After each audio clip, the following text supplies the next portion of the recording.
Sicario, Day of the Soldado is a continuation in the now apparently Sicario saga. And in the sequel, we once again have Josh Brolin and Benicio del Toro, not Emily Blunt. And we also have the screenwriter Taylor Sheridan. And in the sequel, there is believed to be terrorists coming from Mexico into the United States. And so the government has a plan of making Josh Brolin in charge of creating a war between two drug cartels, and with the idea of kidnapping the daughter of one of the cartel's kingpin. Now, the first Sicario, I'm not a humongous fan of it because I've only seen it twice, both on TV, and I've never had a great connection to it, but I have 100% understood from watching it those two times that it is a very well-crafted movie, especially because of the help of its director Denis Villeneuve and the star Emily Blunt. But sadly, both of those elements are not in this movie, but we still have some parts from the original movie. And just thinking about this movie, I had two ideas. One, that it was probably an extremely unnecessary sequel, and two, it's probably going to be inferior to the first Sicario. And after seeing the movie, yeah, both of those ideas pretty hold up. This sequel has not proven to me that this had to happen, and is no by means any better than the first movie. The first movie had its unique style and was so well crafted. There was no competition for this movie. But at the same time, I think this movie did very well with what it kept from the original. Probably the best part about Day of the Soldado is its cast, especially Josh Brolin and Benicio del Toro. Brolin has evolved into a more terrifying, menacing character, and I really like that. It gave him more to do, and this is especially showcased in one of the opening scenes, which I thought was really brilliant and showed the entire movie that this was not a movie that they can mess around in. And even though he was kind of put aside in the end of the movie, I think for the first like 2/3 of the movie, he did a great job. And Benicio del Toro, once again, this time being more of the main character in this movie, does a great job. And I love what they did with his character, because they evolved his character into having more of a connection with the audience, making him more likable or relatable. And I think that they did a very good job at this, and not making it so much that he's kind of the good guy where he's the anti-hero. He may do some bad stuff, but we still love him. No, that's not the case. We just know how he's more relatable and more human, and he's not a 100% horrific, no rules, menacing, dreadful guy. He does have some humanity to him, and I like that the movie didn't fully go good guy. He still has a lot of badness in him, especially by the end of the movie. And the young girl in this movie, who Del Toro eventually has a connection with, I thought she was great. For what she had to go through, there are a lot of intense scenes where she had to be horrified, crying, or screaming. I think that she did a great job in almost all of the intense scenes, and even the non-intense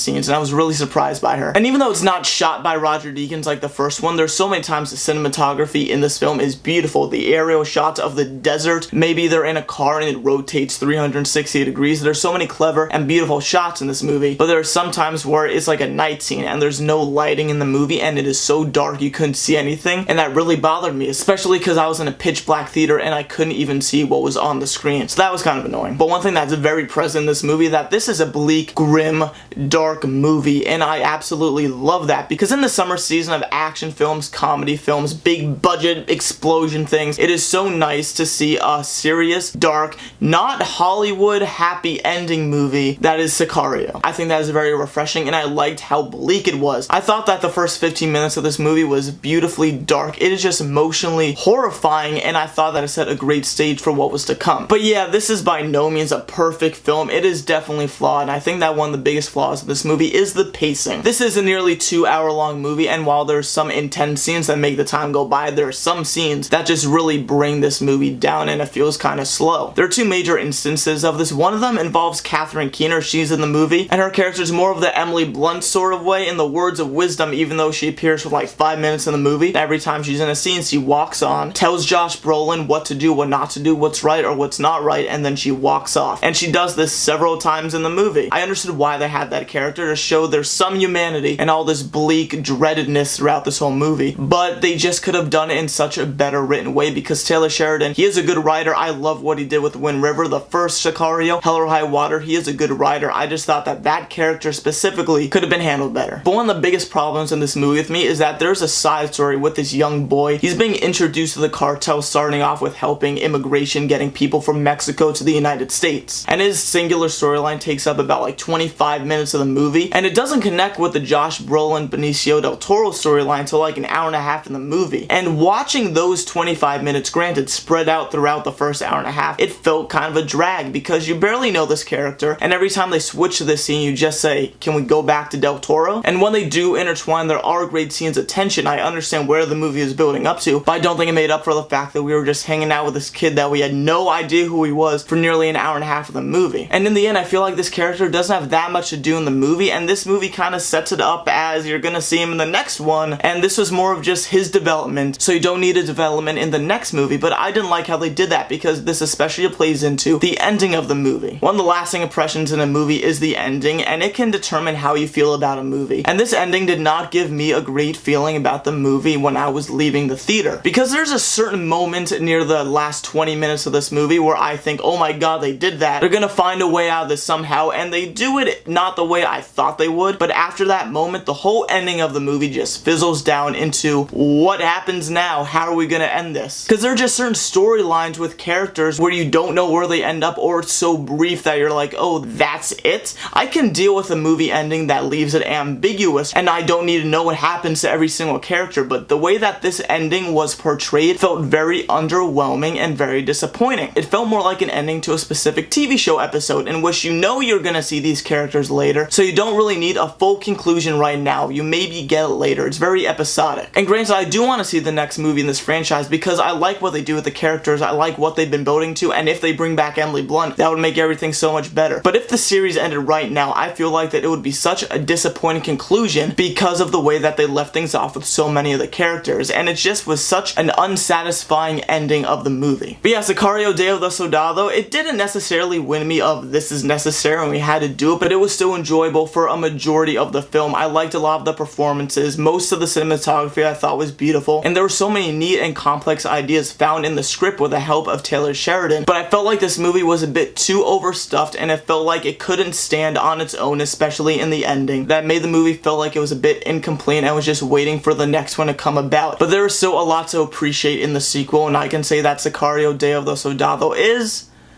a good movie. So that's Sicario Day of the Soldado. What do you guys think? Have you seen the movie? Have you not seen the movie? Whatever you think, you can put in the comments below and maybe I'll read it, maybe I won't. Thank you as always for watching. If you haven't, you can click my last video right over here, and you can click my upcoming video right over here. Thank you as always for watching, and hope to see you next time.